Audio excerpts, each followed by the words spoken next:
Welcome to Protecting Africa show. We got Sister Mandisa in the show, and I'm gonna be asking you a few questions about the topic I'm covering right now. And I'm gonna be obviously it's an African topic. Now, Sister Mandisa, in your observation, obviously we've all noticed that there is a lot of poverty among people known as black, right? Yeah. What I call brown, because the people look brown, so I use what my eye sees to call people.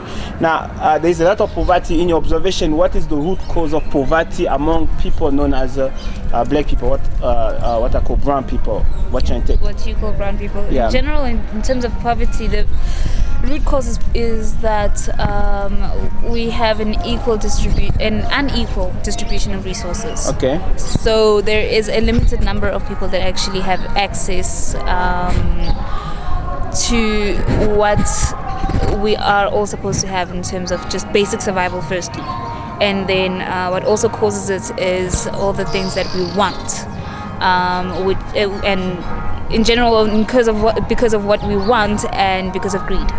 So we're all unwilling to share regardless of how much the so-called Ubuntu we're supposed to have in general. Now, generally people known as black live in poverty. Yeah. But now, who has the resources of the people? Who hold the resources? If brown Africans are generally poor, let's say the case of South Africa right now, but who's holding all the resources? In your observation, who has the resources, who has the land, who has the natural resources, who has the means of production, and why are those things not shared among all the people when the people are supposed to be the one electing government and the people are supposed to want putting the laws? It means the people can decide we want to share the land, we want to share the natural resources, you understand? Mm-hmm. You need to share the means of protection. Now, who is holding that and why is it like that? Do you have any idea who's holding all the resources and why is it like that? I don't have the facts, but in terms of ideas, I can actually guess that it's corporations, like giant corporations as well as government that actually have those resources. It does go according to a hierarchy, and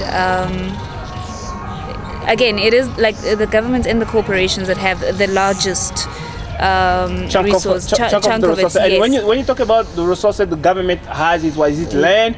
Is it natural resources like everything? In general, it's the money, it's the land, it's the minerals, it is the right of power. But the government get a lot of its revenue from taxes. The government does not have ownership of natural resources. They have few land that is government, few based on the statistics I've seen.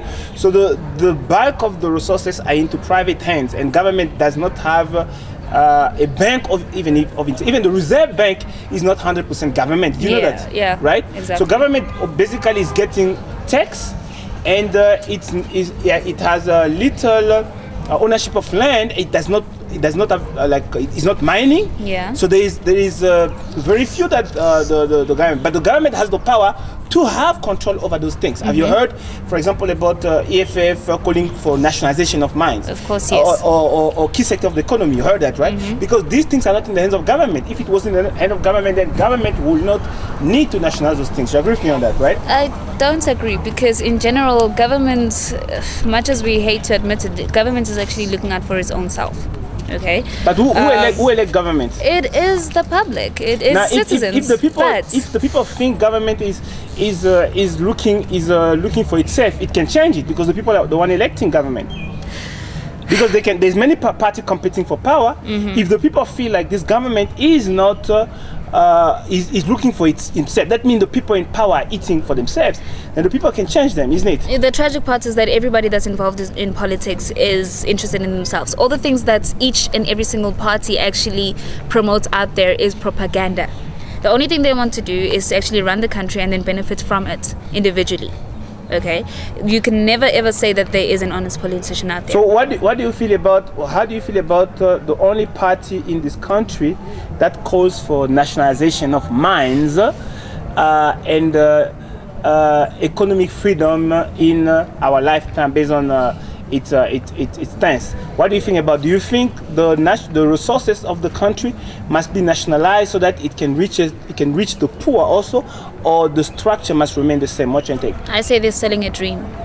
It's a good idea. I'm asking you. Yes, and as I'm answering. A citizen who votes, Yes. who can shift things in a thing. I'm asking your opinion. Now, your opinion. My question is, do you support that the resources of this country are shared among all the people of the country, or do you support the current pattern of ownership? What you take? I'm asking your opinion. I'm not asking government opinion. Yeah, I know. Yeah. Okay, it's just sheesh. It does get complicated because it's a double-edged sword in terms of the answer. But in general, I would actually call it a double-edged sword because I am okay with the current system of things. Okay, but I would have loved to actually be run by somebody that is actually looking out for the entire country and not just a certain portion of it. Okay, my problem is that both of these sides are looking out for themselves. Okay, and I accuse them of that. They're looking out for themselves. You did not answer my question. I said, I support will the you current support system. The current system of things. The resources are distributed among the people? No. So you support the current system of things. Structure of ownership, the pattern of things. So it means you support the poverty, because you said yourself that poverty is caused by the fact that the resources are not fairly distributed. You said that, right? Yeah. So if you support the current structure of things, it means you support poverty. And just like you said, government does not own everything. Listen, I'm saying. You're saying. No, let's stick on the point. Yeah. You said, unless you want to revise your position. No, I'm not going to revise it. That I'm saying poverty is caused by unfair distribution of wealth, yes, right? Now you say that you support the current pattern of ownership, which is unfair. In terms of government, I still support it. I mean, they're doing a good job.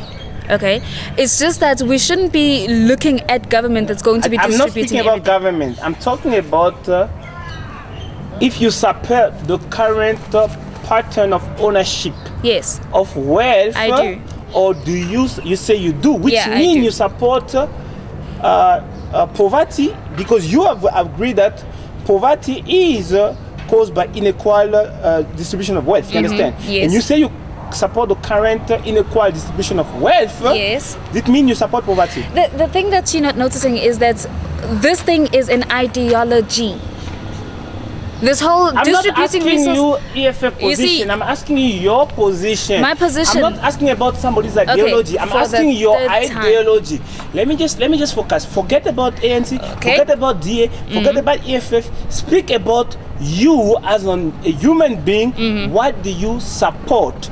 My question to you is: get the TV out of your brain.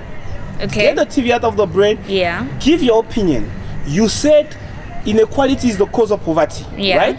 Inequal distribution of wealth, right? Which is true. Okay. Now, do you want things to remain unequal, or do you want the resources to be fairly distributed among the people of this country? Get the TV out, give your opinion. I want them to remain unequal. Unequal. That means you support poverty. That's what it means. Yes, basically. Because it's survival of the fittest. Yes. You support poverty, right? Yeah, it's survival of the fittest. Okay, and we have Sister Mandy, very, very surprising answer that there is a brown African who support that other brown Africans must suffer.